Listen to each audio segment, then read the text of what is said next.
औज़ु बिल्लाहि मिनश्शैतानिर्रजीम बिस्मिल्लाहिर्रहमानिर्रहीम। आज के इस प्रेस कॉन्फ्रेंस में मेरे साथ हमारे हज कमेटी के ऑनरेबल मेंबर अली चंदन जी और ज़हीर बाबर साहब और पूरे हमारे मीडिया बरदरान, आप सबका तहे दिल से शुक्रिया अदा करता हूँ कि आज शॉर्ट नोटिस में आप लोग यहाँ पे तशरीफ़ लाए, उसके लिए हज कमेटी की ओर से शुक्रिया। तो आज का इस प्रेस कॉन्फ्रेंस का मेन मोटो जो है वो लद्दाख के हमारे ज़िला कारगिल का स्पेशली जो एक पासपोर्ट सेवा के अंदर का एक देरीना डिमांड था, वो भारत सरकार की ओर से अप्रूवल हुआ है। तो पूरे ज़िला कारगिल की आवाम को मुबारकबाद पेश करता हूँ और साथ ही साथ हज कमेटी की ओर से शुक्रिया अदा भी करता हूँ मिनिस्ट्री ऑफ एक्सटर्नल अफेयर्स से लेकर ख़ासकर honourable prime minister of India का दिल की अमी गहरों से शुक्रिया अदा करता हूँ हज कमेटी की लद्दाख की ओर से। मिनिस्ट्री ऑफ एक्सटर्नल अफेयर्स जनाब S Jaishankar ji, MOS external affair madam Meenakshi Lekhi ji, साथ ही साथ जो हमारे फॉरेन सेक्रेटरी है विनय कवात्रा जी, उसका भी हम दिल के अमी गहराइयों से शुक्रिया अदा करता हूँ। और स्पेशली हमारे honourable member of parliament Ladakh जनाब जमैंग सिंह नमग्याल साहब, हमारे honourable lieutenant governor doctor BD Mishra ji और हमारे DM जनाब बाला साहब सूसे, और जो हमारा प्रीवियस DC साहब था श्रीकांत जी का भी हम दिल के अमी गहराइयों से शुक्रिया अदा करता हूँ कि कारगिल में पासपोर्ट सेवा केंद्र खोलने के लिए बहुत जो सपोर्ट किया हमें। साथ ही साथ एक जो देरीना डिमांड था पिछले 2.5 वर्षों से ज़िला कारगिल के अवाम का मांग रहा है कि कारगिल के अंदर पासपोर्ट सेवा केंद्र की जो सहूलियत हो, उसका एक डिमांड था, वो आज पूरा हुआ। आप सभी को बखूबी इल्म है कि हज कमेटी ऑफ लद्दाख जो है जनवरी 2023 में बना और उसके बाद ही हज का जो काम शुरू हुआ, उसमें जो भी मेजर अचीवमेंट रहा कि ख़त्ते लद्दाख के हाजियों को जो सहूलियत हमें मिलनी चाहिए थी, वो सारा अच्छे से मिल पाया। हज के कोटे से लेकर और वैक्सीनेशन को लेकर हमारे हर ब्लॉक, लद्दाख के हर ब्लॉक तक वैक्सीनेशन का सहूलियत, और उसके साथ साथ जो हमारे वेल ट्रेनर्स जो है एक्सपर्ट, वो ट्रेंड भी हमारे तुर्तुक लेह डिस्ट्रिक्ट के और लेह डिस्ट्रिक्ट के हेडक्वार्टर पे, साथ ही साथ कारगिल हेडक्वार्टर पे भी किया।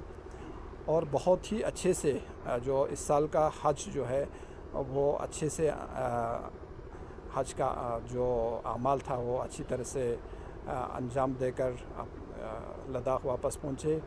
और साथ ही साथ इसमें हमारे जो पासपोर्ट ऑफ़िसर साहब हैं, RPO regional passport officer Devendra Kumar साहब का भी दिल की अमी गहराइयों से हम शुक्रिया अदा करते हैं कि उनका भी बहुत सपोर्ट रहा।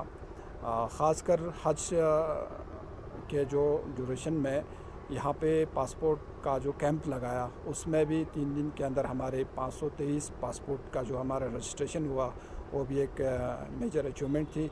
साथ ही साथ इसी साल जो हज पे जाने वाले हुज्जाज किराम साहिबान के लिए हमने 2-3 दिन के अंदर ही पासपोर्ट की सहूलियत यहाँ पर दस्तयाब कराई। और इसके साथ बहुत सारे इश्यूज़ जो पासपोर्ट को लेकर ख़ासकर हमें जो इंटरनेशनल एयरपोर्ट श्रीनगर में दरपेश हुआ, वो सारे मसाइल जो है हमारे RPO साहब और मिनिस्ट्री ने इमीडिएट उसमें टेकअप करके ये मसाइल जो है रिज़ॉल्व हुआ। और साथ ही साथ ministry of health and family welfare का भी हम बहुत शुक्रिया अदा करते हैं कि इस साल जो है हमारे एक हुज्जाज किराम जो हमारे तुर्तुक से थे, उन्हें भी मक्का शरीफ में काफ़ी तकलीफ़ हुआ। बाद में उनको वहाँ पर अच्छे से उनका ट्रीटमेंट करके स्पेशली एयर एम्बुलेंस के थ्रू दिल्ली तक वहाँ पहुँचाया।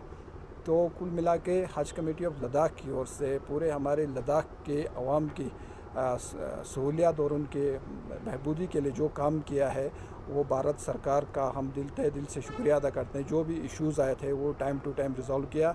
अभी जो मेजर जो हमें कारगिल के अंदर जो पासपोर्ट सेवा केंद्र खुला है वो आने वाले टेंटेटिव डेट जो है हमें 31 तारीख है। इंशाल्लाह उससे 2-4 दिन आगे पीछे हो सकता है। तो कारगिल के अंदर जो हमारा हज कमेटी का ऑफिस है वहीं से हमारा जो पासपोर्ट सेवा केंद्र चलेंगे। तो पूरी कारगिल आवाम को दिल की अमी गहराइयों से हज कमेटी ऑफ लद्दाख की ओर से बहुत बहुत मुबारकबाद पेश करता हूँ।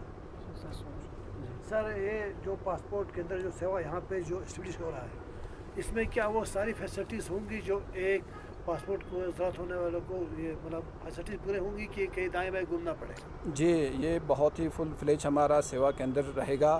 अभी हमारे आवाम को श्रीनगर या लेह जाना पड़ता था, उन्हें उस तकलीफ़ से छुटकारा पाया है। आपको कहीं जाने का ज़रूरत नहीं है, कारगिल के अंदर ही आपको वो सारी सहूलियत मिलेगी जो आपको लेह या श्रीनगर में आपको मिलता था, वो सारे सहूलियत होगा। सर, इसमें अभी आज आरपीओ साहब यहाँ पे कारगिल आए हुए थे। तो एक्चुअली जो पासपोर्ट सेवा केंद्र ये अप्रूव सर अभी कोड ऑफ कंडक्ट के दौरान ही हुआ था। तो उस टाइम पे बट कोड ऑफ कंडक्ट की वजह से उसके वायलेशन हो जाएगा ये सोच के हमने वहाँ पे अनाउंस नहीं किया। तो आज आरपीओ साहब यहाँ पे खुद आए थे, पहले भी आए थे, लेकिन आज यहाँ पे आके लोकेशन वगैरह सब कुछ देख के गए हैं। तो और कारगिल से बहुत जल्द यहाँ से 2 एम्प्लॉयज़ यहाँ से हम भेज रहे हैं श्रीनगर, जो कि ताकि उनको वहाँ पे हफ्ते तक ट्रेनिंग दी जाए। तो उसके बाद वो यहाँ पे आके 31 से इंशाल्लाह वो ऑपरेट करेंगे। यहाँ पे ऑपरेशनल हो जाएगा हमारा पासपोर्ट सेवा केंद्र। यहाँ पे मतलब जैसे श्रीनगर या लेह में ऑपरेशन ये सब कुछ होता है, यहाँ पे भी सिमिलर उस वे में होगा। इन केस ऑफ अगर कुछ हमारा टेक्निकल कुछ आता है तो वहाँ से हमारी टीम यहाँ पे आएगी।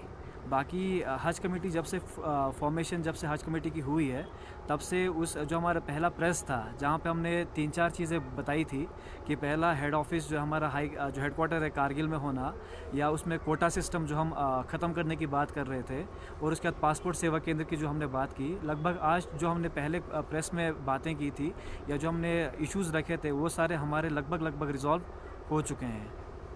Thank you sir. Passport office में जैसे अभी एक मसला तो हमें लगता है कि हाल हो गया, आप लोगों ने पासपोर्ट सेवा के अंदर यहाँ खोला तो लोगों को अब श्रीनगर या ले जाना नहीं पड़ेगा। बिल्कुल। लेकिन पासपोर्ट के प्रोसेस में ऐसा है कि जो फिर भी हमारे जो डॉक्यूमेंट्स है वो श्रीनगर या ले जाते ही जाते हैं। तो क्या उस इशू को सॉर्ट आउट करने के लिए वेरिफिकेशन के प्रोसेस में नहीं, वेरिफिकेशन का जो एज इन अभी तक हमने देखा, जो हमारा मतलब पुलिस वाला या दूसरे हमारे रहते हैं, जो हमने आरपीओ साहब से बातचीत की है उसमें हमने स्पेशली पासपोर्ट सेवा केंद्र कारगिल में आने का मतलब मेन इशू ही हमने इसलिए रखा था कि हमें यहाँ से 200 किलोमीटर आगे पीछे ना जाना पड़े। तो हमारा लगभग वो इशू रिजॉल्व हो चुका है।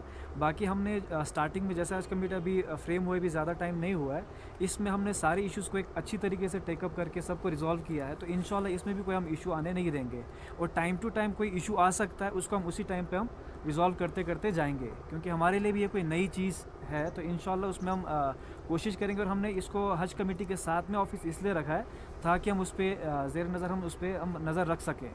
बिल्कुल, इसमें हर कोई अप्लाई कर सकते हैं, हर कोई।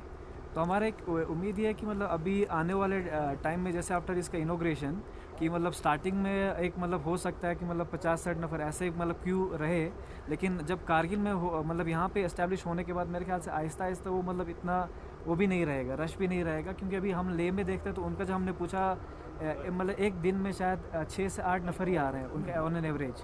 तो हमारे यहाँ पे मतलब एस्टैब्लिश होना मतलब इसमें बिल्कुल, और यहाँ से हमारे उसमें ज़्यादा कारगिल वाले होते हैं, क्योंकि हमारे मैक्सिमम हज या ज़ियारत इन चीज़ों के लिए हमारे इसका पासपोर्ट का ज़्यादा ज़रूरत होता है। तो कारगिल वालों के लिए मेरे ख्याल से मेजर रिलीफ शायद मिला है, और इसके लिए हम मिनिस्ट्री ऑफ एक्सटर्नल अफेयर्स के मतलब बहुत ज़्यादा उनके मेहरबान है।